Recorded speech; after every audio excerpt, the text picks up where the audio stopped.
Welcome to the Knowledge Problem Podcast. The objective of this podcast is to engage policy professionals over thought-provoking and sometimes sensitive topics. We aim to bring these professionals together in a way that does not feed into the tribalist narratives plaguing society today. It is my hope, and the hope of all involved in this endeavor, that by allowing these ideas to contend and challenge each other with mutual respect, everyone who listens will learn something not previously considered. The opinions and views of all guests do not necessarily reflect the views of the Knowledge Problem or of anyone involved in its production. Hello, everyone. Thank you for tuning in to this episode of the Knowledge Problem Podcast. I'm your host, Alex Pilkington, and on this episode, we will be exploring social media regulations, the dangers of social media, and Section 230. Joining us today, we have Shoshana Weissman. Shoshana manages R Street Institute's social media and email marketing. In addition to contributing graphics and video skills, she also works on occupational licensing reform and other issues, and has written for various publications including The Wall Street Journal and USA Today. Shoshana has been featured in MavPac's Future 40 list, Red Alert Politics 30 Under 30, and was the youngest person on the District of Columbia Republican Committee's 2012 35 Under 35 list. She is on the board of the Conservation Coalition and a member of the Federalist Society's Regulatory Transparency Project State and Local Working Group. She lives in Washington and has a stuffed sloth named Grover G. Northsloth. Shoshana, thank you so much for joining us today. Thank you so much for having me. Also joining us today is Marc Berkman. Marc Berkman is the CEO of the Organization for Social Media Safety. Marc has a decade of experience in public policy and management, serving as a senior advisor to members of Congress and the California State Assembly. During his time as a legislative aide, he developed numerous legislative initiatives, including Jordan's Law. Marc received his JD from Columbia Law School and his BA from UC Berkeley. Marc, thank you so much for joining us. Thank you for having me. So to get started, if you guys have prepared opening remarks, Shoshana, would you like to go first? Sure, thank you. So it's kind of funny, but I got into the issue because working in regulatory reform as a giant nerd, and then also having done digital for about a decade, the issue just kind of caught my eye. Most people have a very different path to get here, but I'm like, oh, I like regulatory reform and I care about social media. So I started working on the issue. But basically, I'm always concerned with overregulation, not even always for the benefit of the top companies, but so that new competitors can start. And I'm always concerned that new regulations will stop that. Or even, most of the time I'm fighting against adding regulations, but this is one where I kind of like the law and I want it to stay as is. Basically, my overall concern with, there's an antitrust side to this, but on the Section 230 side, I just think it assigns liability correctly. I'm liable for what I say, and Twitter's liable for what it says. And in the case of like Twitter, Facebook, Google, there's billions and billions of posts. So even with algorithms, even with better AI, it's just impossible for them to be able to keep track of everything, whether in messages, whether in different sections of their forums. They moderate lots and lots of content, and they're always drinking out of a fire hose. But the liability matters for smaller places too, because if you want to start the next social media company, you're probably going to be starting small. And if lots of people flock to you and you have 2 or 3 people working with you, or it's just yourself, that's a really big burden. Or even forums on a blog for a mom. Like a lot of people do parenting blogs. They talk about what it's like raising their kids. And I just, that kind of liability for other people's posts is just enormous. And if you get rid of the current protections, basically they'll be liable for everything or nothing. If they don't moderate or touch anything at all, they're liable for nothing. But if they moderate even 1 or 2 things, then they're liable for everything. And to me, that's just really dangerous. It can stop a lot of progress we're making. One really big example I have is Stack Overflow. They're fantastic with people sharing code back and forth. A lot of building blocks to a lot of different kind of technologies have been put there, which is awesome. But without 230, it would be either filled with spam and other undesirable content, possibly pornography because of spammers, or they would be moderating so heavily that less content would be posted. So I'm not opposed to all different regulatory solutions. I just want to make sure that they address the problem. And that 230 isn't a scapegoat, or that we're going after things that aren't going to solve the real issue. Especially from the conservative side, I don't think that a lot of conservatives realize that, if you get rid of this, there's going to be less conservative content, not more, online. So that's kind of my broad view of it. And yeah, that's all I have. Mark, how about your opening? Sure. Well, I was just going to introduce our organization, what we do. I'll say a piece about regulation. I assume we're gonna get into the finer points here as we go on. But I am the CEO of the Organization for Social Media Safety. We are a consumer protection organization focused exclusively on social media. The only ones that we know that are doing that. We take a comprehensive approach to our work. So we do education. We are educating students, educators, parents across the country on essential social media safety skills, and talking to the press and doing podcasts like this one so we can educate people. We do technology development. So we work on apps that provide real-time protection against any and all social media related dangers. I should mention those dangers include full spectrum of dangers. We cover everything that's cyberbullying, that's hate speech, that's human trafficking and propaganda and disinformation, among a long list of dangers, unfortunately. And then finally, we do advocacy work. So that's working on public policies at all levels of government, which is what we will be talking about here. So fundamentally, based on our mission and our work, philosophically, we do believe that targeted regulation is part of the solution towards mitigating at least some of these dangers. For the first question, I was just wondering if you guys could explain why you chose to study and devote your careers to social media, and especially for the Organization for Social Media Safety. Jordan's Law, if you could explain that. I'll let Mark go first. Of course. So I began this journey really around 2016 when I was the chief of staff in the California state legislature for a member of the assembly. Our co-founder, Ed Peisner, his son at the time, and this was later part of 2016, his son had just been brutally attacked in the district that I was working for. And he was attacked by another teen while another group of teens filmed it and then had uploaded it onto social media, where it went viral very quickly. I want to say I got a copy of this disturbing video in my inbox probably within an hour of it happening or so. So this was Jordan was attacked. He was 14 at the time. His father, Ed Peisner, ended up shortly thereafter. I mean, Jordan was in the ICU for a bit. So after Jordan had got home and stabilized, he had contacted our office, actually, because he wanted to do something about this. Now, if you have been on social media, I can assume you have seen what we now refer to as social media motivated violence, which really began at the birth of major social media around 2006. And many of us probably saw these videos of the knockout game where teens were walking up behind people and punching them, trying to knock them out, and capturing that on social media in an attempt to have these videos go viral, get likes, get shares. We did a study in my office at the time. There's now thousands of these videos. It's risen almost straight line exponentially since 2006, to the point where 2016, 2017, these were all over the place, being viewed by millions. I mean, we found some of these in 2017, 30 million views, 40 million views. So a big issue, we saw an issue.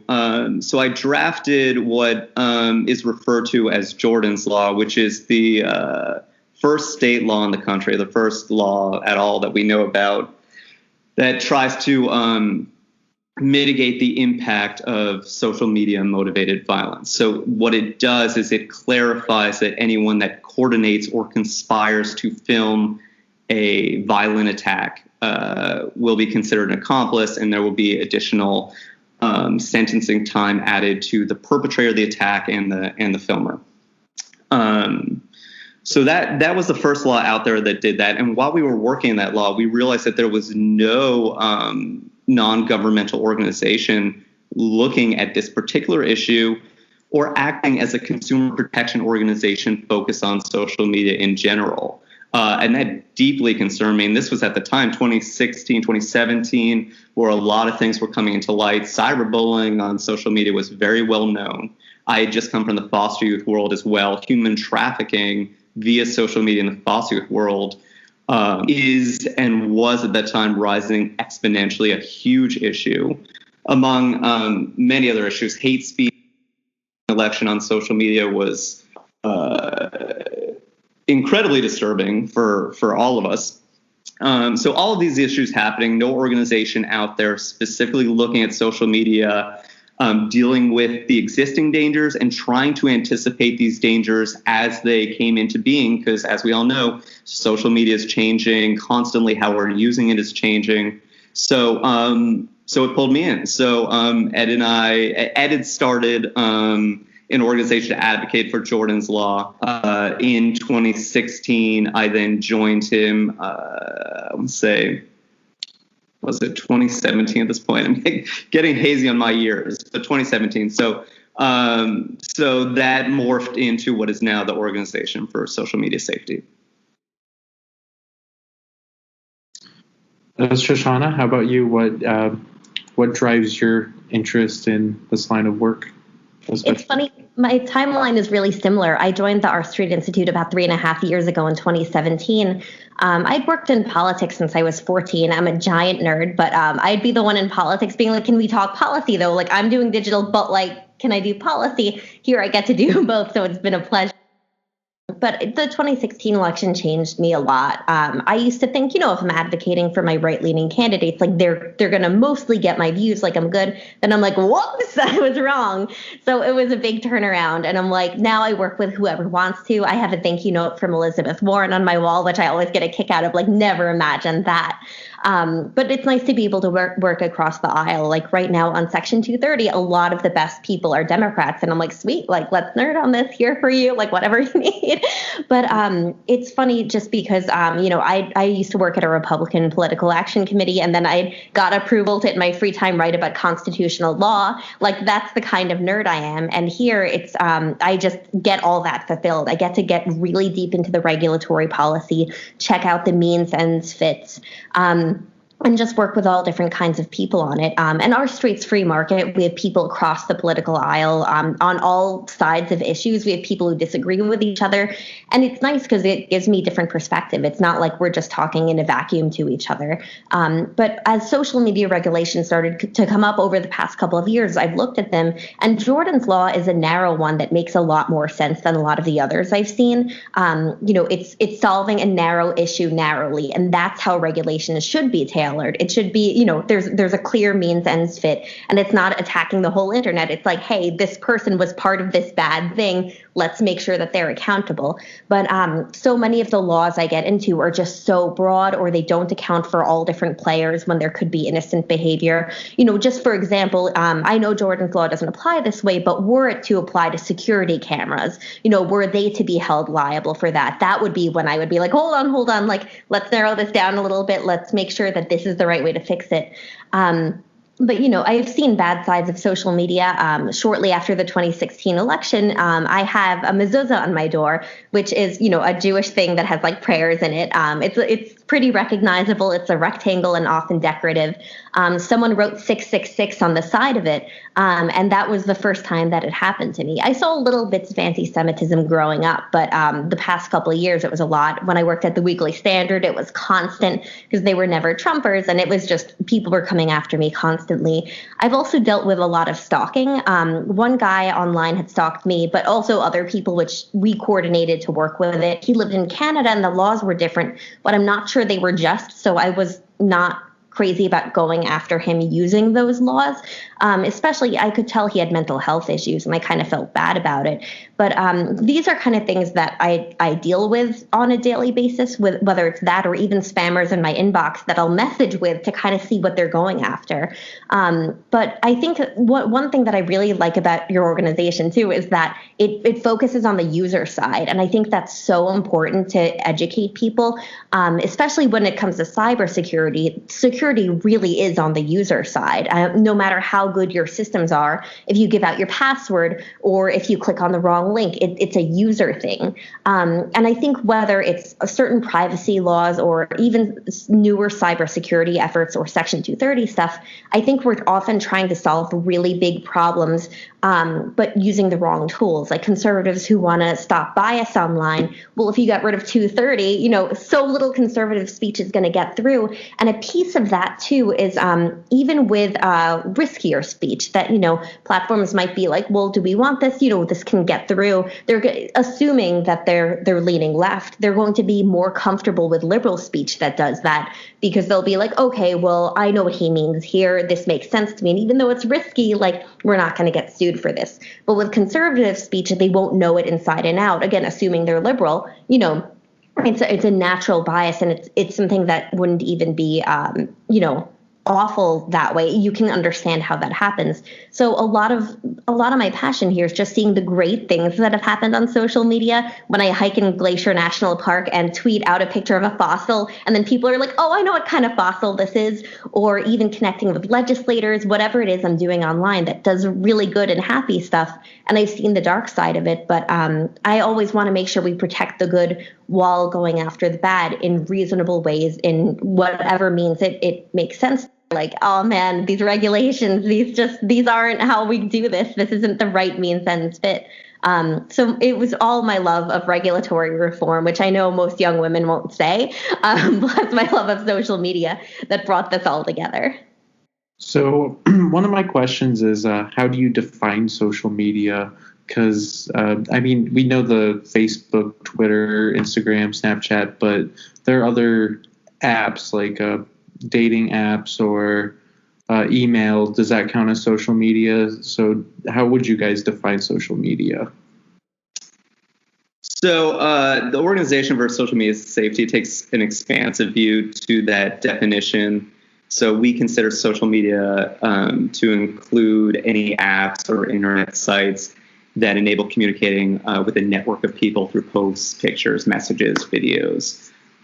So anything that has public-facing communication. So that does include certain multiplayer gaming, where you have publicly facing chatting or video chatting, dating sites, as you mentioned, like Tinder, and chat roulette sites as well, which we have a lot of issues with some of those that are proliferating. But it includes a lot more than the classic Facebook and Twitter and Instagram, in our opinion.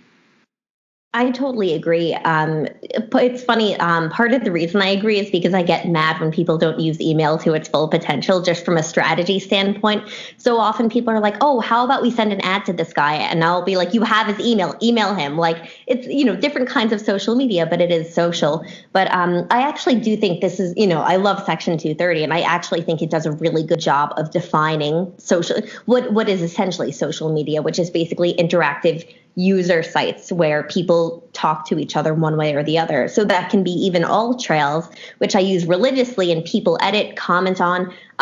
It's not what we traditionally think of, but it is social media. Same with dating sites. When you have so much user content and the goal of the site isn't, you come to us and take in our stuff, but you come to us and you put your stuff up, whatever way that might be. Even texting, I think, you could say is social media. So Netflix recently released a docudrama called The Social Dilemma. Shoshana, I know you and I had a bit of a back and forth on Twitter about it. And it outlines a few areas of concern regarding social media. Do you think the documentary did a good or a poor job at highlighting social media's negative aspects? And Shoshana, if you want to go first for that. I hated it. It was terrible. And it's not to say there's not problems with social media, but like that wasn't a documentary. It was like scare tactics. They're like, oh no, social media is using scare tactics. And then they go use scare tactics at you with these insane, like, dramatizations, like someone's turning up the addiction on social media. Like there's 3 guys behind it, like forcing you to like someone's photo. That's not how social media works. They're like, turn up monetization. That's not even how business works. I mean, like, it was just so ridiculous to me. And it's sad because there were real points to be discussed. I don't like how kids are like glued to social media. I'm an Orthodox Jew, which is great because on Shabbat, then I just can't use it at all. And that helps me. I think everyone should do Shabbat if they can, but it's not like religiously, but in the social media way. But there's, there are real issues with it and real discussions to be had, but they just, they presented one side of it. They didn't present anyone who disagreed with them. And it was frustrating. I also think certain people they highlighted weren't great or trustful sources. One part of our modern age, I think, is the incentive to leave an organization and crap all over it and just say, oh, everything they did was terrible. They did nothing good. But I'm gone now. And I think they played into that too much rather than really asking, well, is this so bad, or you do this, or this is similar to this. There's a really deep conversation to be had, but it frustrated me to see all these people talking about it when I'm like, there's smarter critiques out there. There's real ways to address the issue without using scare tactics. So I just was not a fan of it. Also, they got a lot of facts wrong. I was hate tweeting it. I had to put it out of my head because it was making me angry, like Senate hearings. But I'd like to see a real version of that where you have different people going back and forth, asking each other tough questions, not like, oh, social media is bad and we're going to yell at all these places, but not Netflix. We're not going to yell about Netflix. That was just somehow, kept out of the discussion. I wonder why. Yeah, no, it's interesting. Running the Organization for Social Media Safety, I'm probably actually a bit siloed on this issue because obviously the people that we deal with, this is speaking to our supporters' concerns and speaking to our concerns. And so I can certainly understand and respect that viewpoint. There was an mix of some dramatizations and documentary, and it certainly was just one type of interviewee speaking, essentially being former tech employees. So I see all that. I see those issues with the piece. I and our organization happen to agree with the basic concerns that were posited in the documentary. I think social media addiction and social media addiction compounded by the business model of social media platforms and compounded by data collection is an issue. And we see it every day in our work. It's an issue. Disinformation and propaganda as it is a major, if not existential, to democracies across the world is an issue. Was this documentary kind of a considered debate on those issues? And other sides, no. I think its intent was kind of to stir awareness, stir some action. I think it seems to have been somewhat successful in that, but I don't know that it'll have a long-term impact because perhaps, as Shoshana mentioned, it wasn't specific enough. I would also add to that, and I would say I have a deep respect for Tristan Harris. I like the work he's doing, and I think his major point that social media platforms make money off of our time, and for us particularly our use time, is a big concern. And how they're doing that is something that we need to continue to think about, and how that impacts social media related dangers is something we need to very carefully and urgently think about. But I would say, Social Dilemma was like a 2-hour film. It certainly did not get into a ton of the other dangers that we are concerned about. It did not touch human trafficking. It didn't touch social media motivated violence, fraudulent or manipulative advertising. It touched, I think, body dysmorphia for a second. So there's other dangers there, not just the two that they mainly focused on. And the dangers that they focus on are a little bit more varied or complex than just the business model and design features, I think, as Shoshana was alluding to. They're a bit more complex. So, I mean, all of us need to we have a critical need to understand these issues and quickly, which is part of what we're working on. And then one quibble I do have with the film is they take, and I'm guessing Shoshana agrees with me on this, is they take about the last 5 minutes and they propose these solutions to the existential threats they just laid out, which is, I think the proposal was to tax data held by social media companies was the major proposal. And again, I have tremendous respect for, I think that was Tristan. I have tremendous respect for him and I agree with what he's doing. But part of the reason when we went to our initial funders and started the Organization for Social Media Safety, I believe deeply that it had to be run, well, it's going to be run by me, but it has to be run by someone with experience in public policy and government. Because if you want to start proposing regulatory solutions, they have to both meet the threshold of being necessary to mitigate the danger and possible. And we're not going to be able to pass a bill. It would have to be a federal bill. We're not going to be able to pass a bill in Congress that would tax data holdings. It's just not going to happen on either side of the aisle, really. This stuff is too entrenched. It's too entrenched in business. And it's too entrenched with consumers. It's not going to happen. There are a number of things I think we could do to mitigate the dangers discussed specifically in Social Dilemma. But those are things we need to be talking about. And that part of that conversation after that film is what those are, because we need to get engaged now with them. That actually leads well into the next question, which is, do you think regulatory policies will fix the negative aspects of social media? If so, which ones and why? And if not, how will the negatives I guess many libertarians call it a pendulum shift. How will that pendulum shift come back to smooth itself out? Shoshana, if you want to go first. Sure. So I just don't think, I haven't really seen proposals I like out there. There's the occasional one where, it makes sense. It's a means ends fit. But the Section 230 stuff is in my opinion, a lot of it's just not, it doesn't make any sense. It doesn't really address any harms. All it does is make platforms liable for everyone's stuff. And if you're asking me, that takes responsibility away from the guy who's doing the bad thing. That's where the responsibility should be. Whatever illegal act he's doing. Also, I'm often very worried because, I'm not sure if everyone agrees, but I love encryption. I'm really big on that. And I know that a lot of politicians have been going after that. But for cybersecurity, it's really, really important. And from a national security perspective, too, I just worry about creating backdoors that government can get in, because government just isn't nearly as good at cybersecurity as the private sector, let alone other hackers and stuff. Louisiana just keeps getting hacked. The state keeps getting hacked, and we allow encryption. Without that, I worry where that would go.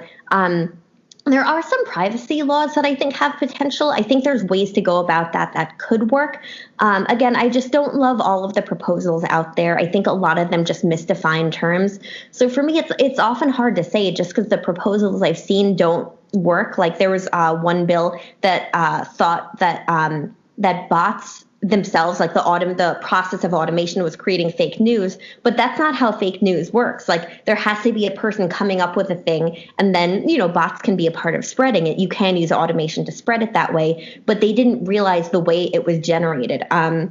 They also, again, I'm forgetting exactly which bill because there's so many I've looked at, but this other bill had the issue that they were trying to address was bot viewing, bots viewing videos, making it seem like there were more viewers than there were, which, had the company prices for the views of the videos and stuff like that. So they were charging people more. And that's obviously abusive and a bad thing. But the way it was gone about just didn't make sense. I also think that would have been illegal under deceptive trade practices to begin with. But I just worry when a lot of the policymakers are misdefining like very, very basic terms. They don't understand which thing is causing what. And again, it's not to say that there can't be laws. It's just most of the proposals I see have me tearing my hair out instead of like, oh, okay, this solves this narrow issue. I get how this works. So again, as anti-regulatory as I am, I'm not against all. I want to see proposals that are narrow, that aren't going to stop new business or unfairly punish existing business, and that create the right incentives. And I think it just has to be paired with user behavior, with good business practices. A part of that is pressuring social media companies, but in narrow ways. When we just yell at social media all the time, they don't know what to do. They might try this thing or that thing. But when we say, hey, this is the issue, we want to stop doing this, they'll oftentimes listen. For example, Twitter and Facebook changing like their ad structure. There for a while there were a lot of targeted racist ads at different groups, and they took out that availability for targeting. But I'm still not so sure that it did enough good. For example, I do plenty of side consulting with religious organizations, and so when I'm trying to promote stuff to other Jews, I can't use Jewish targeting. I have to go find, okay, here like challah and other stuff that Jews like, and it's kind of like a funny process to go through. But their well-intended attempt to fix something didn't actually fix the thing. And that's them from within, kind of following public pressure. And when it's more heavy-handed, I just worry about the outcomes. Again, not to say that there can't be solutions. I wish that there were more stakeholders in the room, more people on all sides of a debate talking through it, because I think that a lot of people talk past each other. I certainly make the mistake. I think we all do at times. And I think that actually is kind of an issue created in part by social media, us talking past each other, talking to our just people who agree with us. But I wish that, when policy is being created, we have more people in the room thinking through the different obstacles, the different problems that can be created for businesses big and small and for users. Yeah.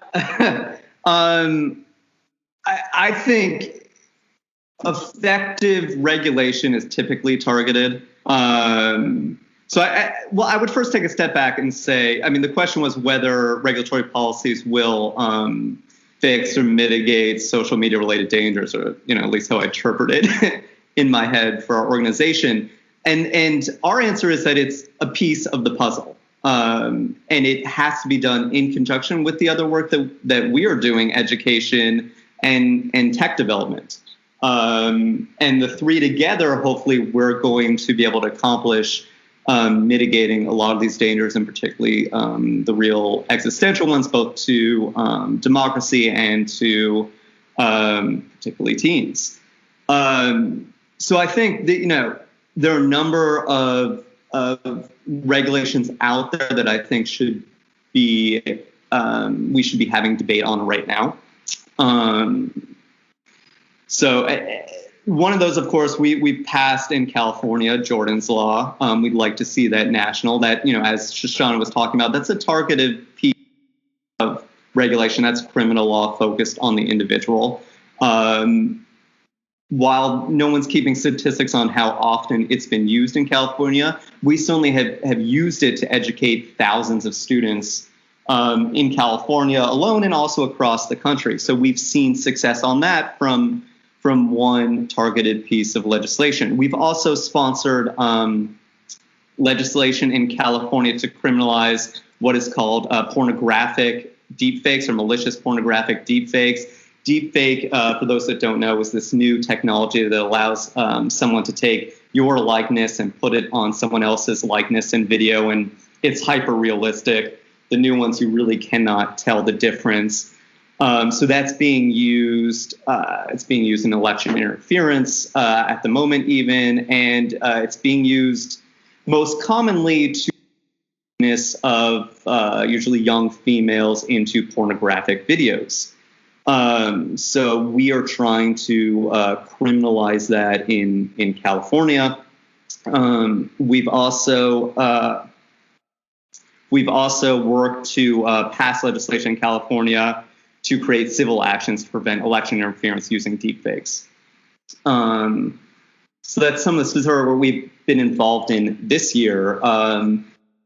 Section 230 reform, I would not cry if Section 230 were repealed. I'll say that. I mean, I think it would probably have a net benefit for mitigating social media related dangers. I don't think it's going to happen. We do believe we should have targeted Section 230 reform, which I think would alleviate some of the issues that Shoshana discussed if it was targeted and done correctly. I don't think that once social media platforms get complaints about things like revenge porn or the deepfakes we were just talking about, once they get actual complaints from users about it, it's reported to them and they have constructive knowledge, delay in taking that down harms users, and there's not much of there's no civil remedy, which is also why we're working on criminalizing those things. There's no civil remedy available to a user when you cannot identify who's perpetrating or distributing and propagating the content, which is most often the case. And you could do an anonymous suit, but they're not going to be successful, and the expense you expend on the suit is going to outweigh your reward in most cases.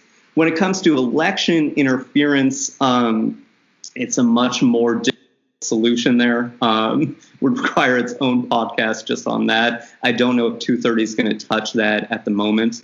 But I do think we can have a number of targeted Section 230 reforms that would both mitigate danger, be reasonable, and politically feasible. Again, or I don't think I mentioned this, we're stringently nonpartisan, and the proposals that we try to advocate, our goal is really to get strong bipartisan approval on them. So I think we can do a number of things in the 230 area there.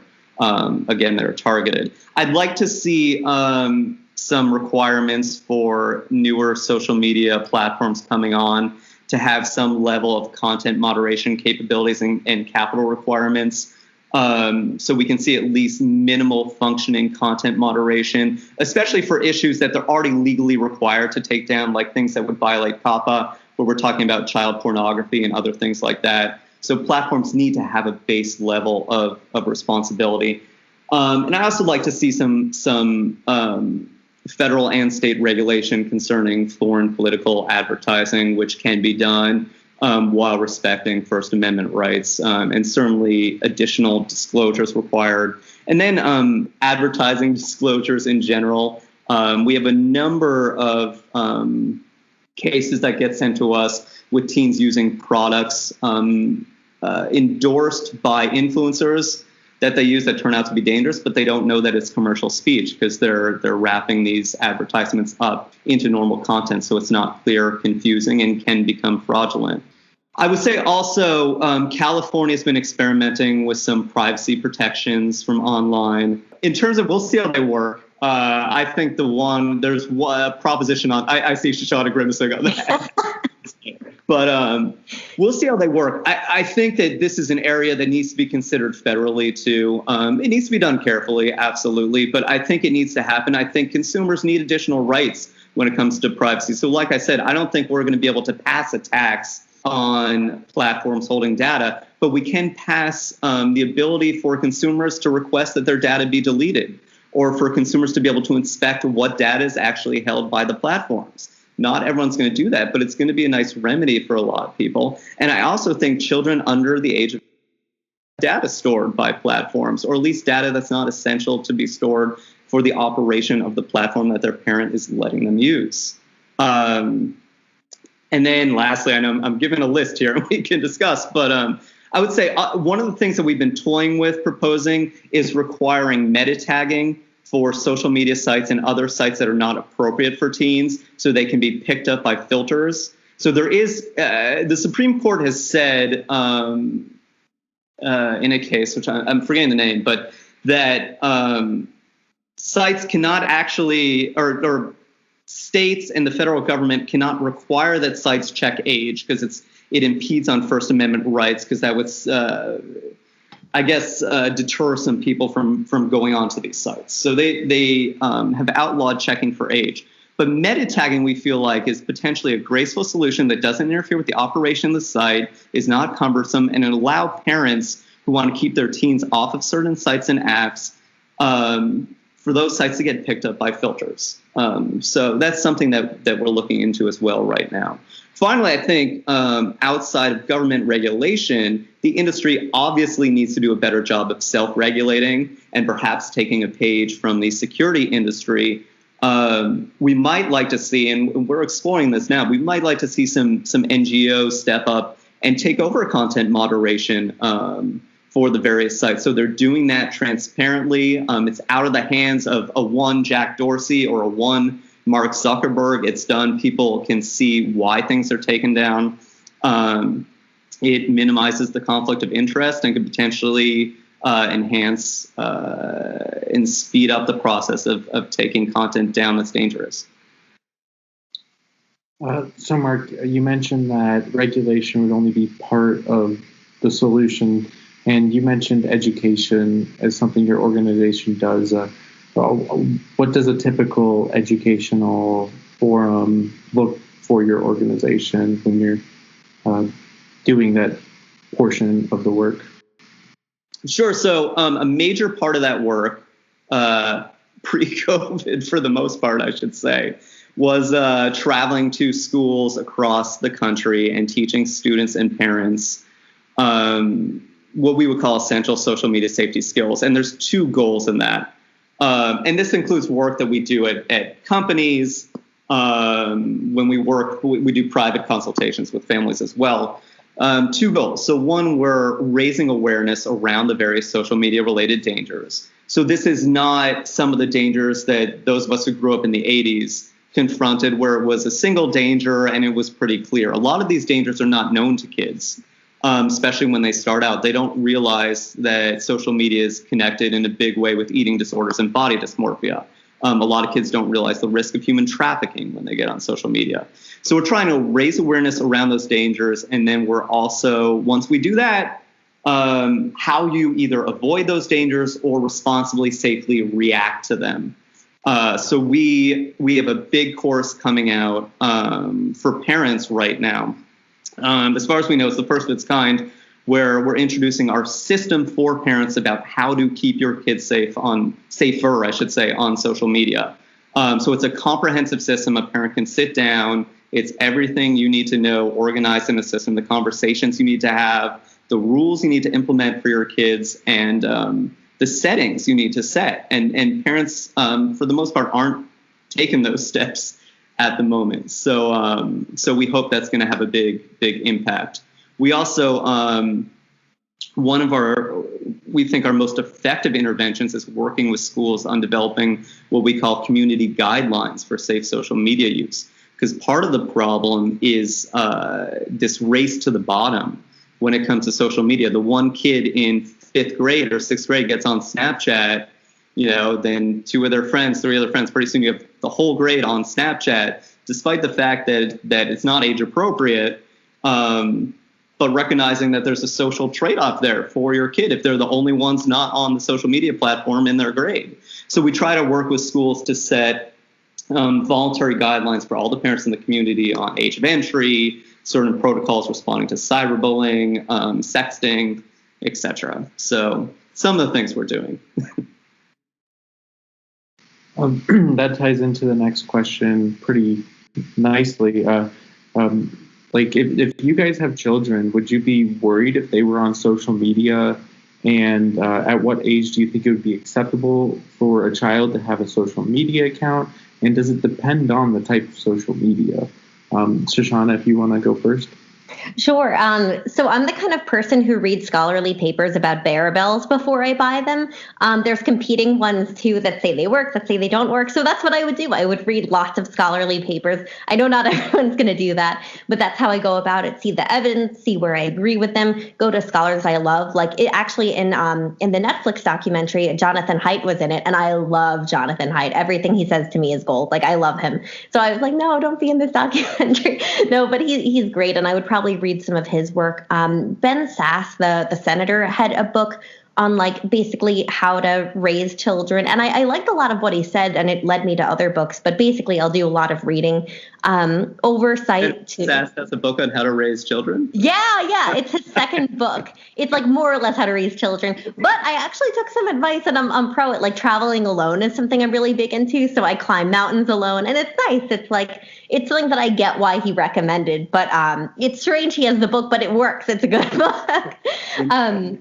But I would read more books on that, on child rearing. I saw one study, and again, it's a one-off, and social media is still fairly new, so I'm not sure how accurate. But I think it was like if you can make your kids wait till the age of like, it's like 10 or 12 or something before they're on social media, then they're a lot less likely to get really drawn into it. So I would look into stuff like that and decide. But I'd also want them to understand it.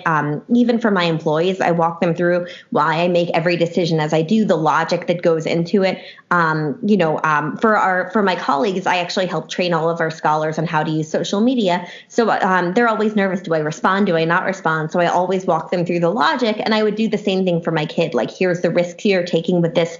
Here's the benefits. And I'm a social media expert, so it works out well, but not every parent is, which is also why I love Marc's organization doing that kind of like real direct stuff. My parents didn't have that, even though social media was really getting going when I was a kid.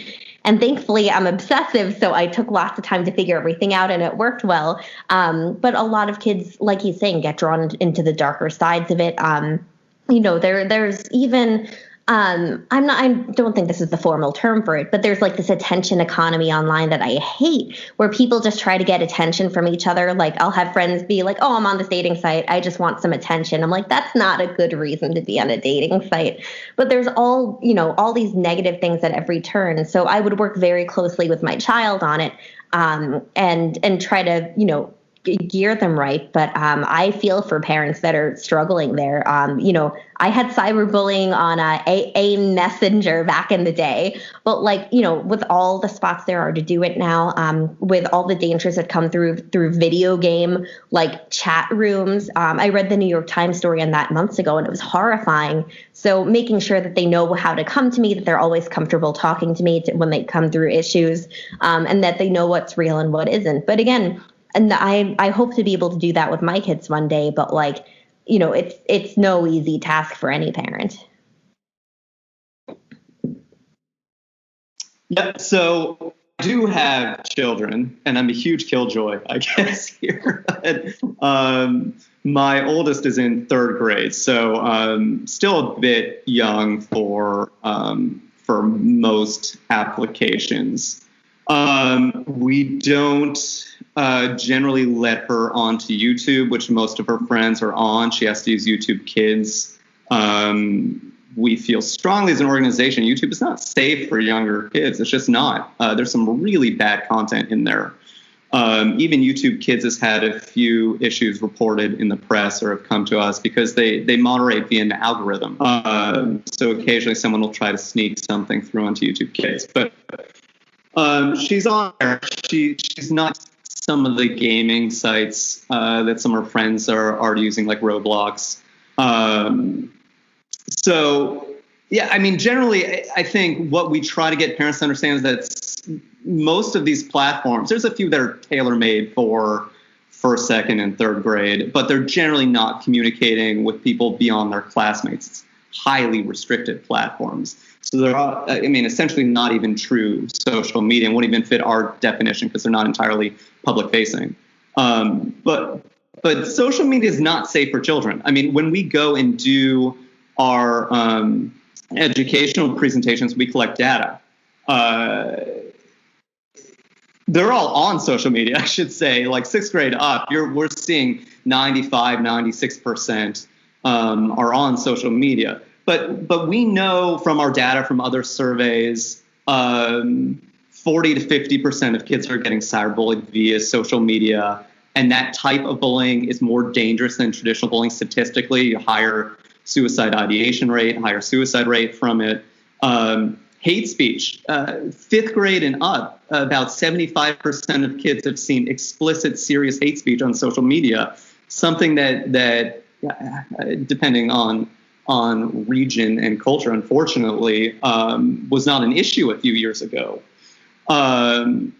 Violence, real explicit violence, like what we were talking about with Jordan, 80% of kids above 5th grade. So, and there's a bunch more stats. Sexting, 30 to 40%. 6th graders have sent or received a sext that we've dealt with.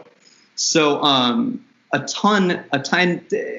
6,000, the data is difficult to measure, 6,000 cases of human trafficking in California a year.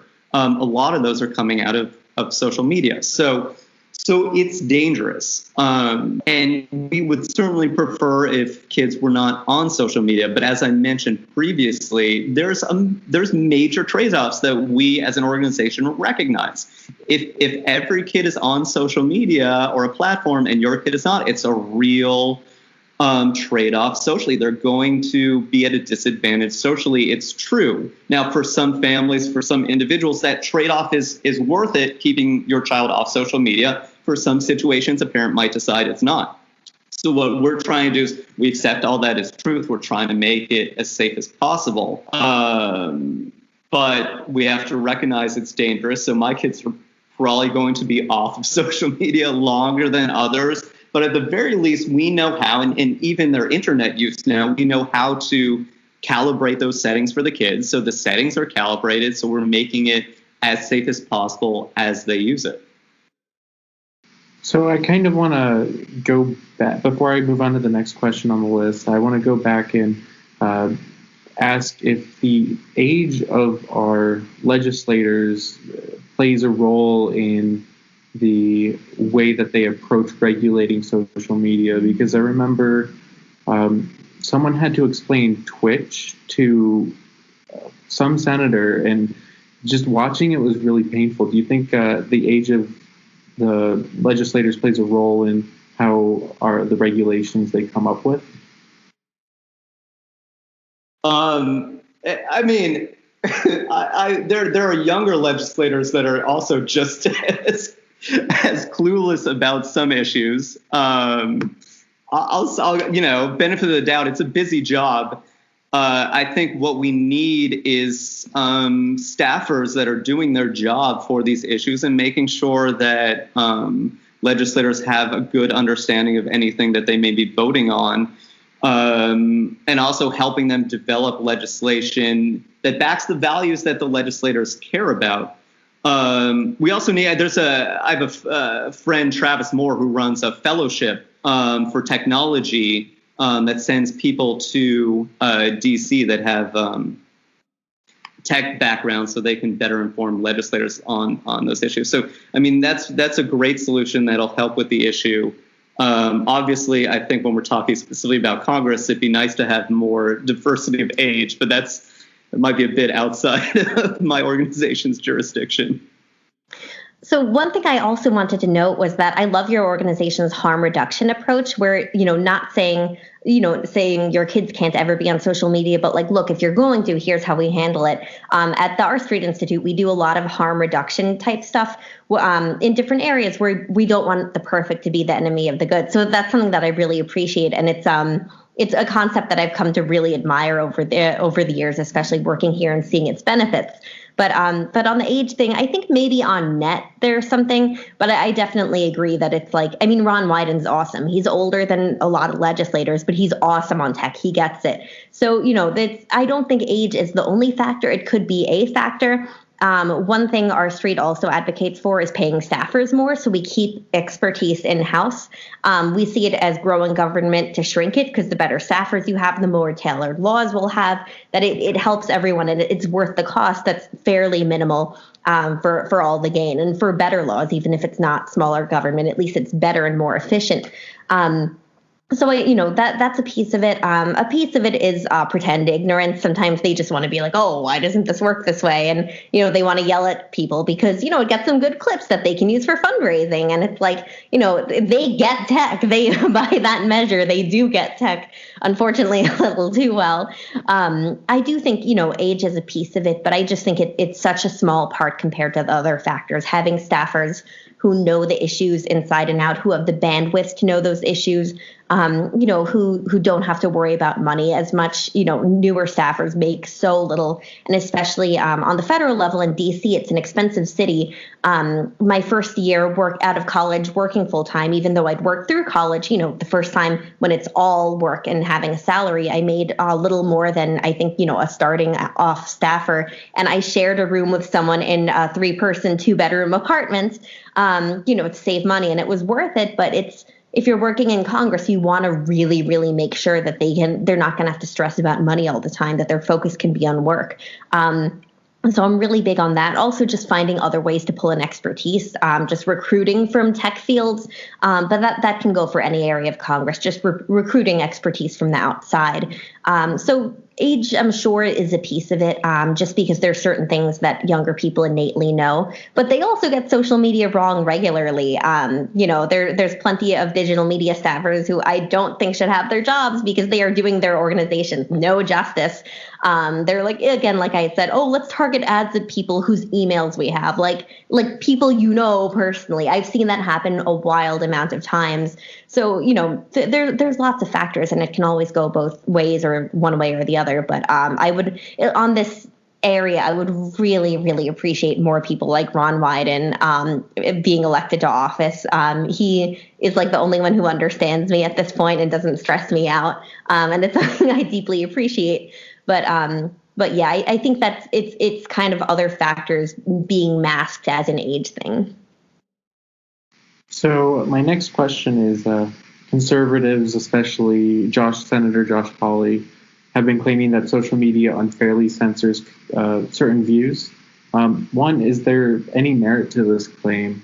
And two, with conservatives creating their own form of social media, specifically Parler, is this a cause for celebration, for competition, or a cause for concern regarding polarization with the siloing?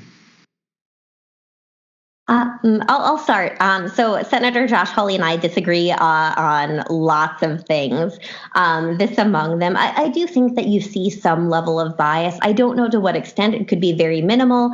I mean, there haven't really been extensive studies, and it's just because it's a hard thing to study, to say, you have to define your terms. And some people would say Alex Jones being banned is anti-conservative bias. I would say that's common sense, but there can be differences of opinions from reasonable people on this stuff. And, there's even people who are a little less out there who you could see there being a reasonable debate about. That said, I mean, a lot of the examples used are not true at all. Like the idea that the Federalist was unfairly banned from Google's platform is nonsense.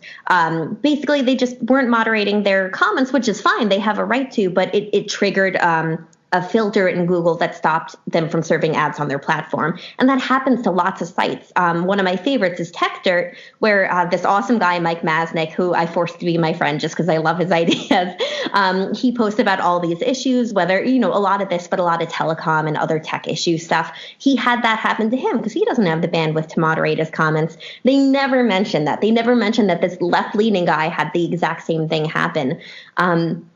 I don't think their processes for moderation are always perfect or even good a lot of times. There's definitely instances where I think something that would be allowed from a left-leaning speaker might not be allowed for a right-leaning speaker, but it's really hard to measure that, to see how far it goes, if it's, a bit of a tilt or if it's like a big thing. My dad has a friend on Facebook who is super far left, and she keeps getting banned because she keeps saying crazy stuff, and then Facebook bans her, and then the trigger is a lot lower because the trigger's kind of knowing okay, this is a lady we have to ban a lot. So there's other factors that are involved, other reasons that this stuff happens. When this one congressman complained about his campaign emails not getting through, and I'm like, fire your firm. That is their problem, and not email doesn't care. They don't monitor stuff. Look how much spam you get. But there's lots of other issues, and I don't think that that's talked about enough. And when you bring it up, they say, oh, you don't care about conservative bias. And I'm like, I am right-leaning. I'm more libertarian, but I want all views to be able to talk about. I really care about diversity of thought and free speech as far as it can go, while keeping people safe. But it's really frustrating because it's one of these issues where the conversation is so volatile. You can't talk about it without each side yelling at each other, which is something I would like to change, but I don't know that it will, but every bill Senator Hawley puts up on tech just like gives me an aneurysm.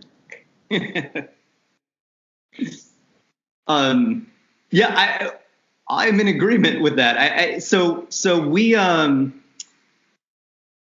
I mentioned, we are nonpartisan. So when we look at these issues, and when we look at anything, really, any of the dangers that we're working on, we start with empirical data. As Shoshana mentioned, there's not been an extensive study, but there have been studies, and they have found that there's no bias among the major platforms when it comes to content moderation. And as Shoshana mentioned, those are difficult studies to do. So, is it the absolute truth at the moment? We don't know, but we're going to proceed based on the empirical data that is available to us. And certainly as an organization, people bring us stuff that has been taken down, and it's across the range of the ideological spectrum. So you certainly can get up in a committee hearing, which has all really just become political theater anyways, as Shoshana mentioned, and hold up something that's been pulled down, and it really can fall anywhere along the line at the moment. So the real issue is that it's humans doing this for the most part. It's not the political issues. It's mostly not algorithm based. It's humans doing it, so it's going to be susceptible to the bias of whoever is doing it at the moment, which again is why we want to work on that content moderation and make it more transparent, make it more predictable, and take it out of the hands of one CEO a week or two before the election. We do think it needs to be done when it comes to political disinformation. We do think it's a big danger, but again, there's a lot of tensions here that need to have a lot more thought, a lot more urgency, and a lot more bipartisanship towards it, because political disinformation itself is a critical issue. Hate speech and some other stuff, there shouldn't be as much disagreement. Hate speech is hate speech. There should be clear definitions. Public health, which we haven't really touched on, is potentially another difficult issue. But again, arguing from what we're seeing out there and arguing even anecdotally, there are conspiracy theories out there with COVID, with vaccinations that are harming public health, that are making people sick. So how does a platform responsibly deal with that? We think in some of those cases, it means taking down certain pieces of content. And I don't see how that falls anywhere on the ideological spectrum of politics. And you asked about Parler, Alex. So I think you said whether it's a win for competition or a cause of concern for polarization. I think our response, actually, or my response at least, would be potentially neither of those points, because in terms of competition, at least the way I view it at this point, Parler hasn't succeeded. It hasn't gone mainstream. It doesn't have enough users. It doesn't have enough active users that it's really kind of threatening a Twitter or a Facebook. I think they claim about 4 million now. I think it's a lot less in terms of active user. Would you agree with that, Shoshana? They're about 4 million now? No, I'm with you. They've been inflating their numbers. There's other stuff. I'll let you finish, but there's stuff I wanted to add too. So I don't think they've succeeded in terms of competition. Can they? I mean, it remains to be seen. All the stuff's in flux. Anyone that's going to make a prediction is kind of foolish in this area, so I won't. But they're not competition right now for the mainstream platforms. And in terms of polarization also, I think that the people that have left, mostly these were people leaving Twitter, the people that left Twitter were already polarized. They were already talking to their own crowd. Now they're just talking to the same crowd in a different platform. So I think that issue almost has remained constant. Our concern with Parler is it's a nice experiment in what happens when you take away most content moderation. So, even us, when we go on the site for, and granted, we've been on a limited amount of time, but we certainly have explored it. It is chock full of hate speech, violence, explicitly sexual content, intellectual property pirates, and there are known foreign actors on the site spreading theories that are known to be false. So that, taken as a whole is dangerous. Now, presumably the people going on have made an informed choice that this is what they want to get into, but this type of content is dangerous content. So we have very deep concerns there. And I don't think that's conservative content or progressive content. It's just dangerous content. No, I totally agree. He got me off on Josh Hawley, and once you have me there, that's all I can think about. It gets to be a problem. No, it was funny. There's been a lot of mess ups with Parler, and I wanted to encourage it to say, listen, give it a shot. But it's also why I care so deeply about 230, because that is what happens when you take away so much content moderation. Congressmen have these parody accounts that aren't labeled as such, and then they have to fight to change it, because their thing is we'll do something once someone complains.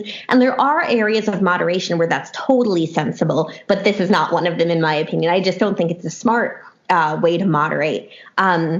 Also, they had, when they started, I haven't checked their website recently, but they said that they moderate by the First Amendment. And it's no, you don't, because if you're taking down anything, First Amendment, that's not how that works. I have people...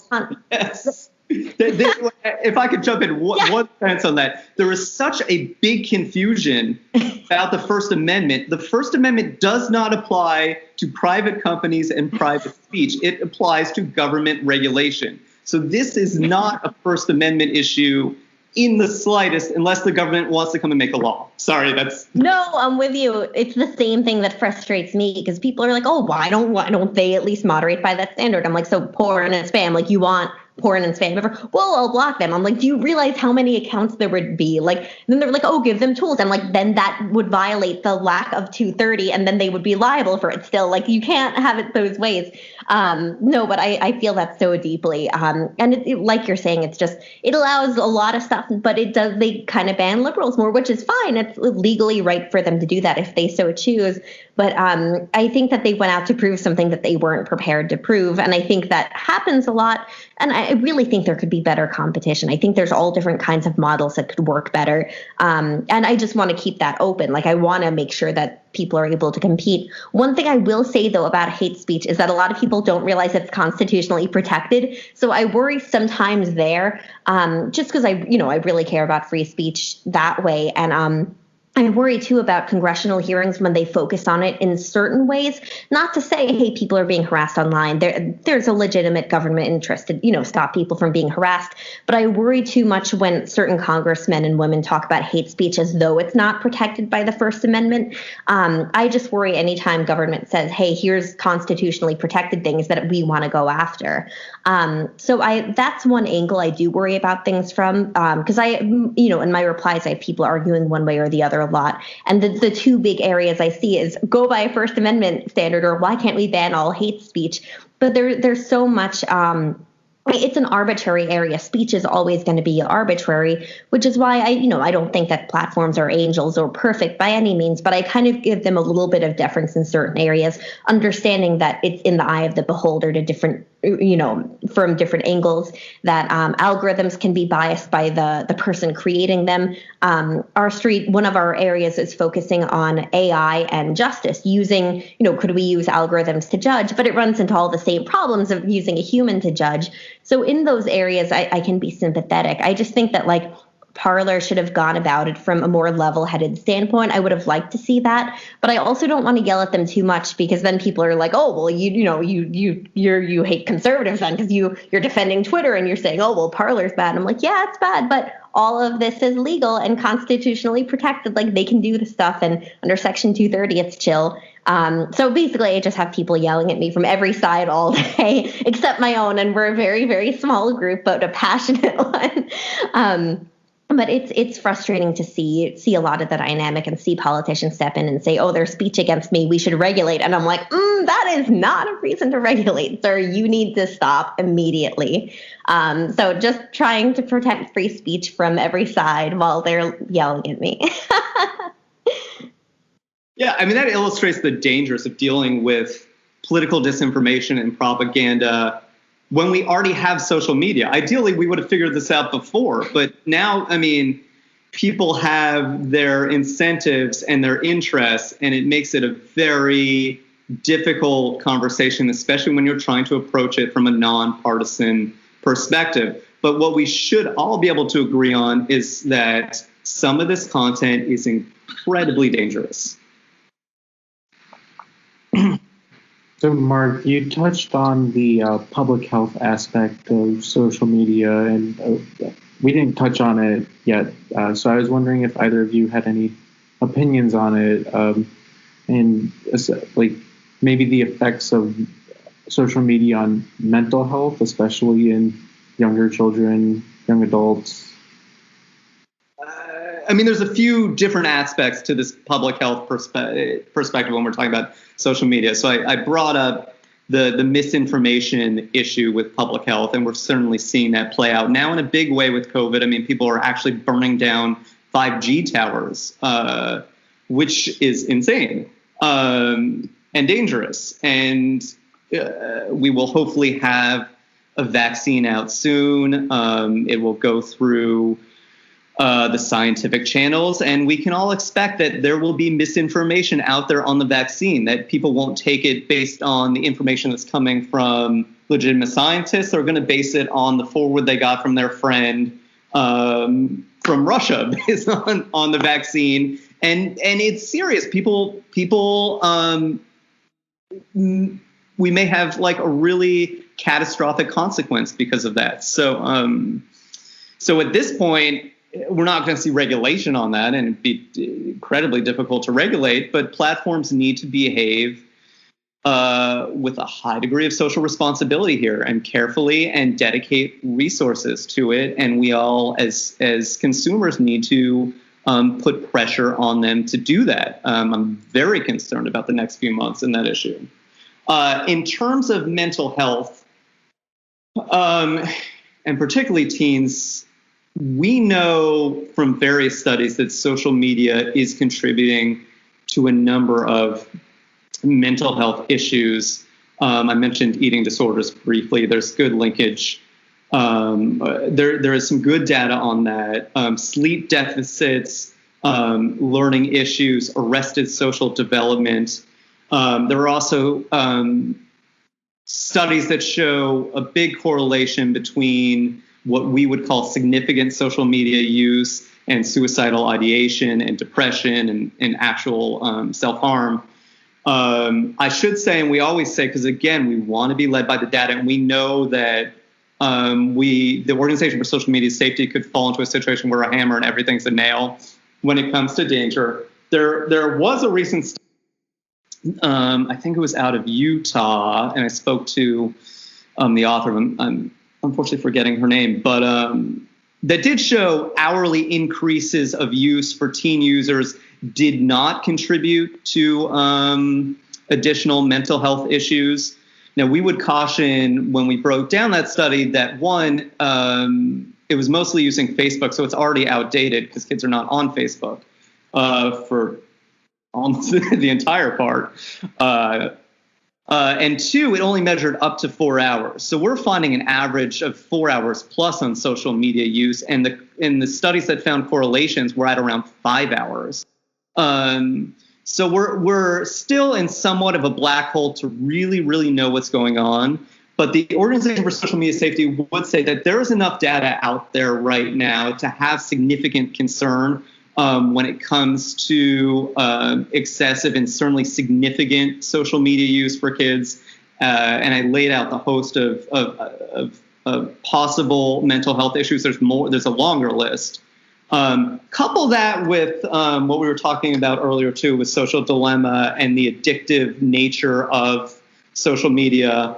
I know, Shoshana, you didn't like that that particular film, but there is certainly enough studies that show that a lot of these features that social media platforms are using keep people on. They keep people engaged, which is a concern in and of itself, but it exacerbates all of these other mental health issues.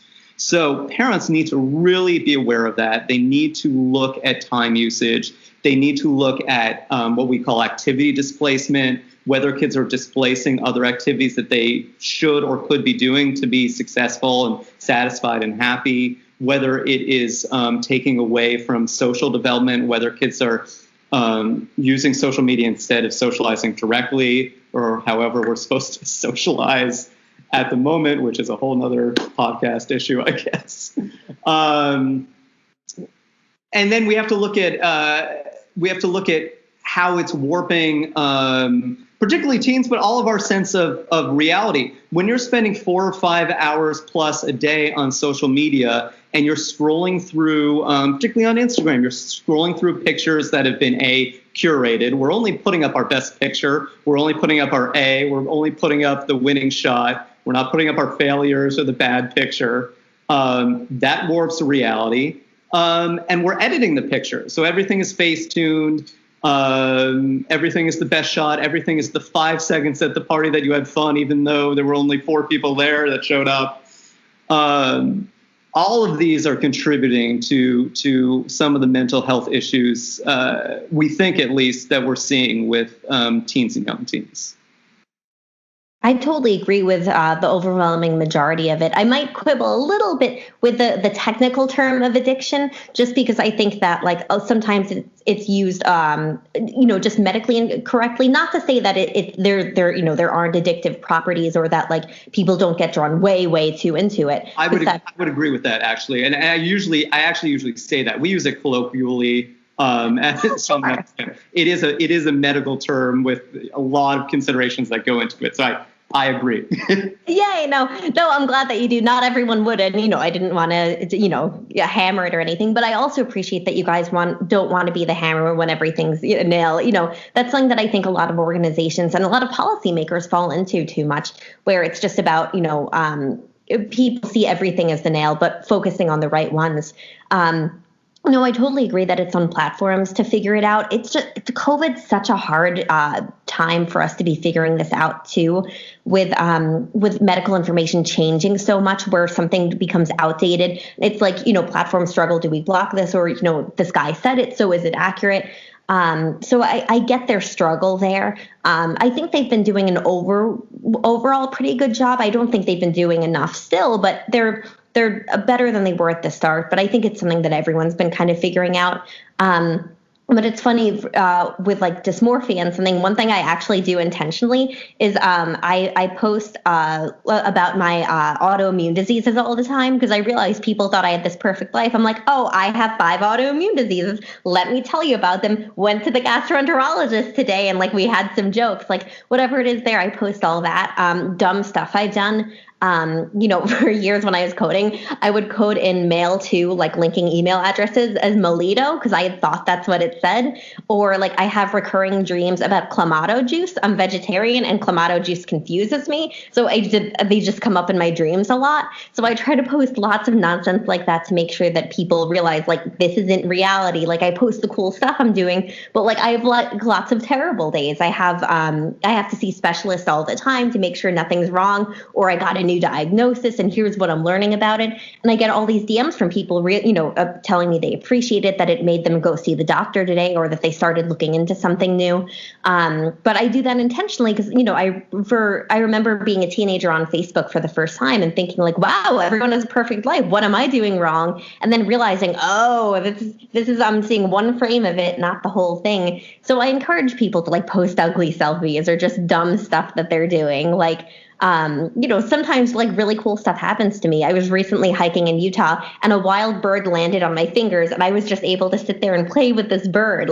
What incredible thing. But then I'm hey guys, I tried baking and it came out really disgusting. Take a look at it. So I think that actually is a part of the solution, just sharing the stuff about our lives that we normally aggressively wouldn't want to share. But I worry so much about, kids trying to seem perfect. I follow, some of my family and some of the younger kids. I see what they're falling into. And when I can talk to them about it, I try to bring it up. But I know I can't always. I have a lot of friends who filter their photos, and I yell at them to stop filtering their photos. Their waist is fine. That's not, and it does harm. It does so much harm to everyone else when it all looks like that. I don't think that these companies are equipped to handle editing of photos, to restrict that in any way, even if they wanted to. And there's a lot of other things that I just don't think they're equipped to restrict. But I think there are other ways to go about it. I think on Instagram, under their Discover feature, they now have like lifestyle tips, like, healthy stuff to eat or like healthy exercises to do, stuff like that that's positive. But I worry about displacement too, like not just with kids, but with adults. Like I see people just get sucked into it who want to be influencers. And I'm like, you're 30, grow up. Like, who cares? Like, I have 60,000 followers and that's cool, but like not everyone has to. And if I didn't, I would go do other stuff. I'd be like, well, I'm not good at this. I'll go do something else. So I think it's just, I guess it's like how everyone wants to be a celebrity. It's that instinct.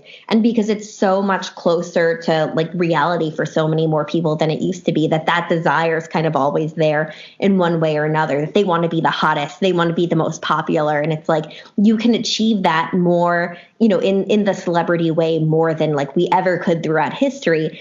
So I think, there's a lot of dangers there. And I think that it's a mix of things to combat it. But I think it really has to be a mix of platforms getting better at this. And they have, but there's still work to do.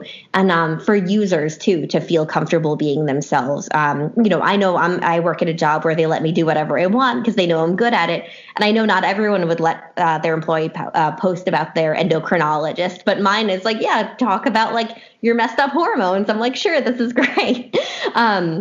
But I try to take that to my advantage and make people see, like, look, lives aren't perfect. There's lots of stuff you're not seeing. I try to drive that home around the time, or, respectfully after Anthony Bourdain passed, thinking like on every guy's dating app, he wanted to be Anthony Bourdain. Who would you want to be Anthony Bourdain? Who would you want to meet or have dinner with Anthony Bourdain? Well, Anthony Bourdain wasn't feeling so good. And it's like, it makes you think about that. And that was one of those points where I'm like, with this thing, and that thing isn't healthy and it's not doing well. So it's stuff I think about a lot, and it's something that I'd like to be able to help. So in my own small way, I just post about my butt a lot, but like not like selfies, but like medical problems with my butt.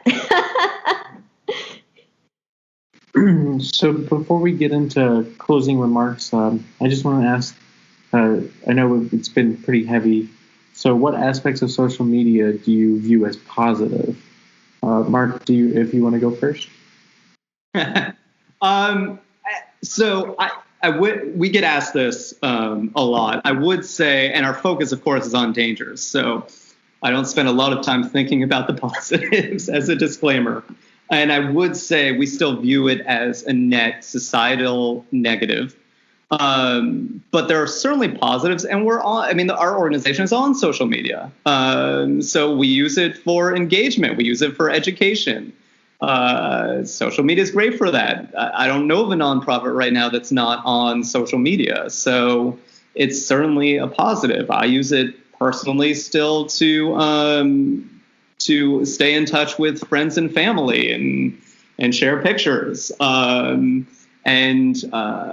Our founder, Ed Peisner, uses it a lot like Shoshana does, and he'll go on and he'll say, this was my bad day. Let's keep it real. And, it's a way to teach people. It's a way to have conversation, a way to make people feel more comfortable. So there's certainly positives. And because of those positives, it's part of the reason we have the Organization for Social Media Safety has the philosophies that we talked about today. There are billions of people on social media, and they're on it to use it for, well, some of them are on it to use it for the positive, some to propagate the dangers, but it's not going anywhere. It's not going anywhere because people are deriving value out of it.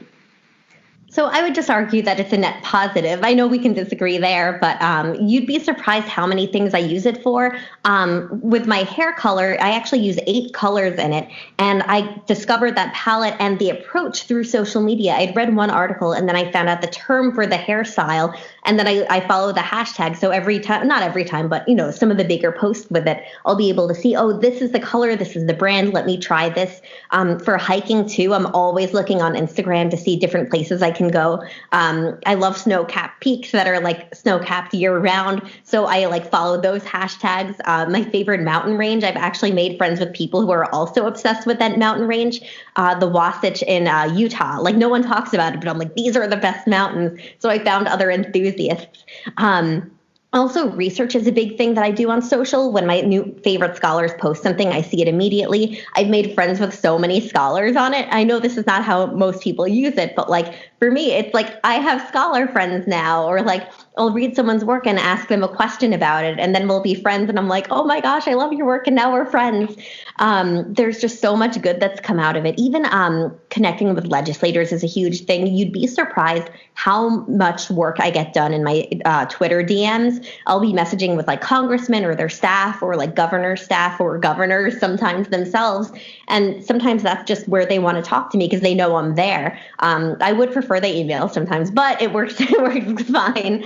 Other people start following my work, and then we start doing something together, or I connect them with someone. Being able to share lots of stuff is just so valuable, especially in policy, where people were kind of off in their silos for a while. But now people tweet like, hey, I'm working on this paper. Do you guys have ideas, or should I look into something? And there can be so much collaboration.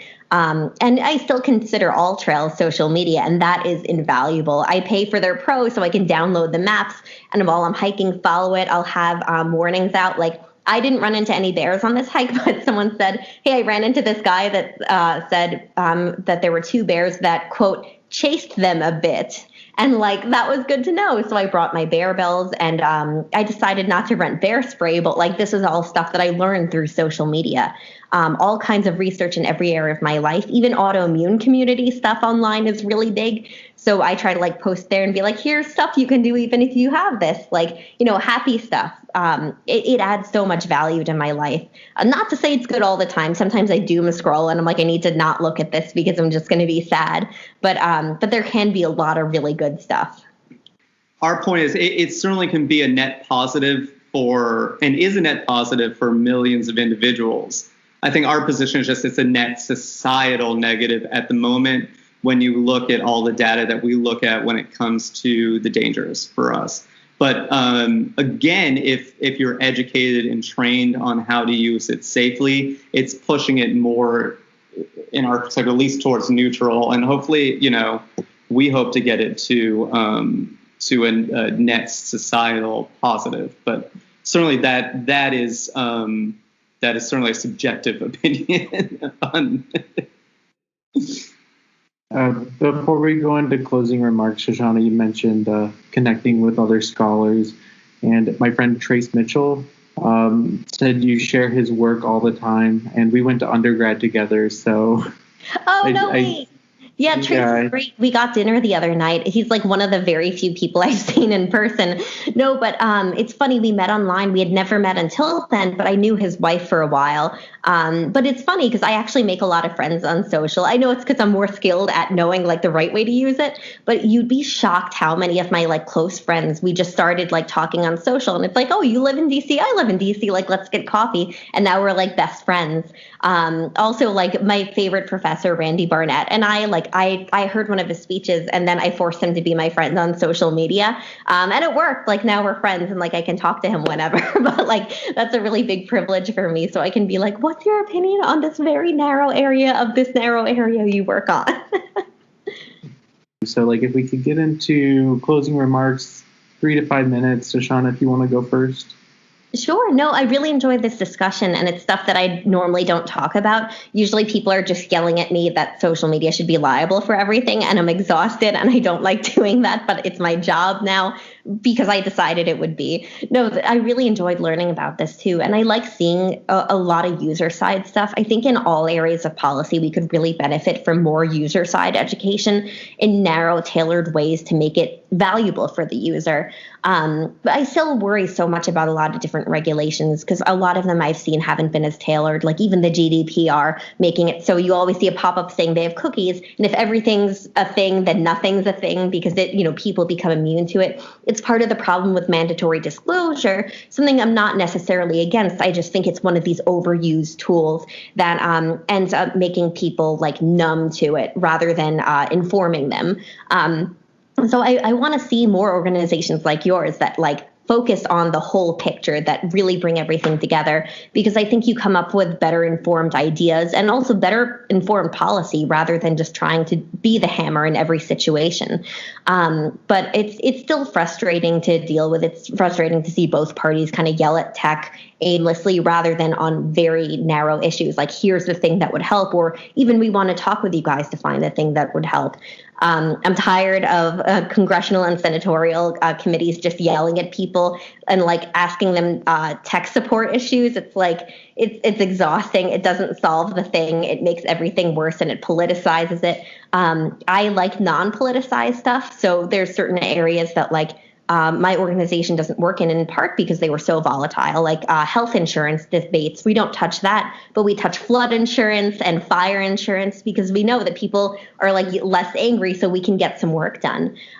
It's part of the reason I love my job, but I care deeply about free markets, free speech, and all different kinds of freedoms, so much so that I'm a big unenumerated rights fan, all the rights that aren't written down, but that like we have because the founder said they're endless and they put that in the document, even though some of our judges and much of our government ignores it.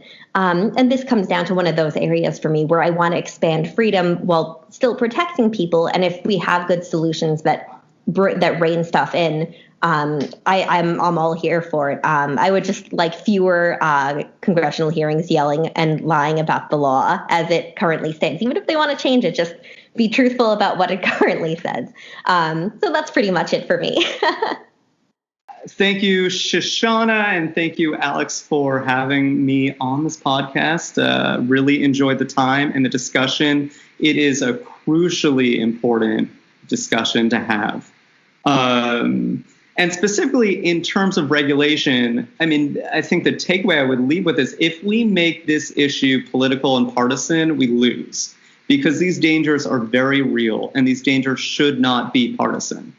And so if we're showboating in committee hearings on these issues, we are taking a step back instead of a step forward. And I will say, as a complete aside, having been a congressional staffer pre-social media and through social media, I've seen from the inside the impact that social media has had in Congress, and it has not been a good one. And these hearings have always, to some extent, been political, but they've gotten worse. And bipartisanship, I haven't looked at a study in a while, maybe Shoshana has, but my guess is that in the last 5 to 6 years, we've seen partisanship grow in a big way, and I saw it anecdotally myself.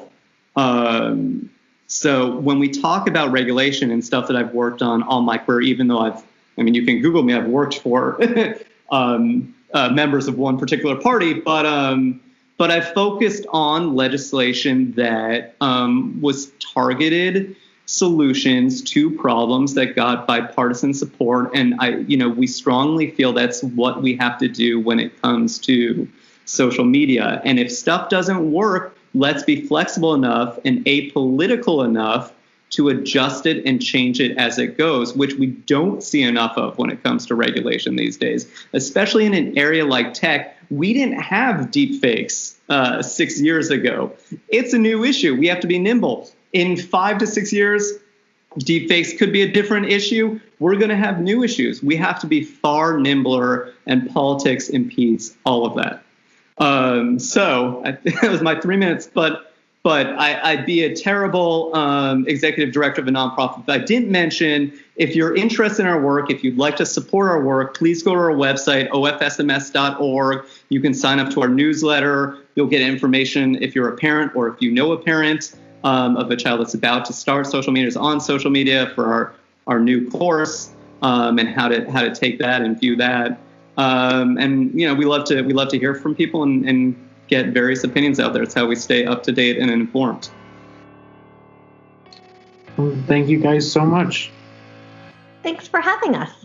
Thank you. Thank you for listening to this episode of the Knowledge Problem Podcast. If you liked the episode, please subscribe to us wherever you get your podcasts. Also, consider following our social media accounts to stay up to date on new developments in the show and to share your opinions. We'd like to give one final thank you to our guests today for taking the time to engage in productive conversation.